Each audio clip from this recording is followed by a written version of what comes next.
Well, everybody's talking about this story. A Saskatchewan family has been hit with a $1 million bill after their baby was born prematurely in Hawaii. Now, their travel insurance per Saskatchewan Blue Cross refuses to pay, citing a pre-existing condition clause.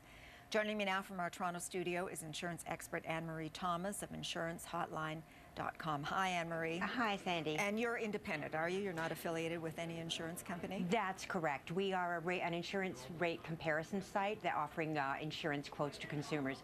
We're not owned in part or wholly by any insurance company. All right. So no bias here then? No, absolutely not. The couple purchased insurance in person through Blue Cross the day before they left on their trip, and they said that they were assured by their broker that they were covered. But now the company says they're not covered. So what do we need to know? And the excuse was all about a pre-existing condition. Right.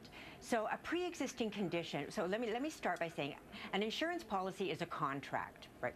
So even though their doctor said, she was stable to travel, as I understand what I've read, that's what her doctor said.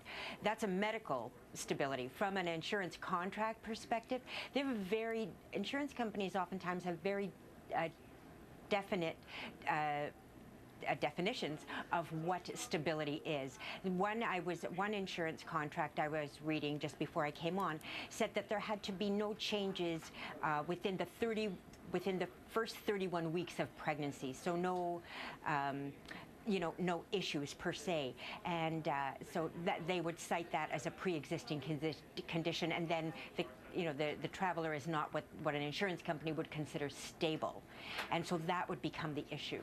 All right, so despite the fact that the doctor told her it was okay to go, that's not going to play into this? Correct. Now, I mean, as I say, it's a sort of a medical versus legal. Right. No, I understand. Right. I understand what you're saying. So basically, apart from reading the fine print, and you're talking about pages upon pages, and not everyone's a lawyer, so they don't really understand the specifics here in the fine print. How do you protect yourself if you're a consumer? So what I would tell you, most travel insurance policies they're not in legalese, so they're in plain English. So you can read them and know what the insurance company determines a pre-existing condition.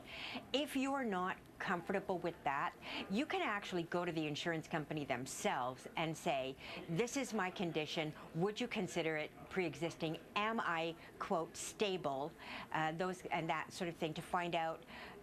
There's no such thing as too much information, and you can't ever dig too deeply to make sure that you don't find yourself in the same situation as that unfortunate Saskatchewan couple. Right, so even if you're talking about an emergency, that you still have to read the fine print in advance because you may not be protected. Exactly. See, travel insurance policies, unlike your traditional, home insurance policy or auto insurance policy, are oftentimes underwritten after the fact. So they determine whether the policy is sort of in force after you make a claim, which I know doesn't really seem to make a lot of sense.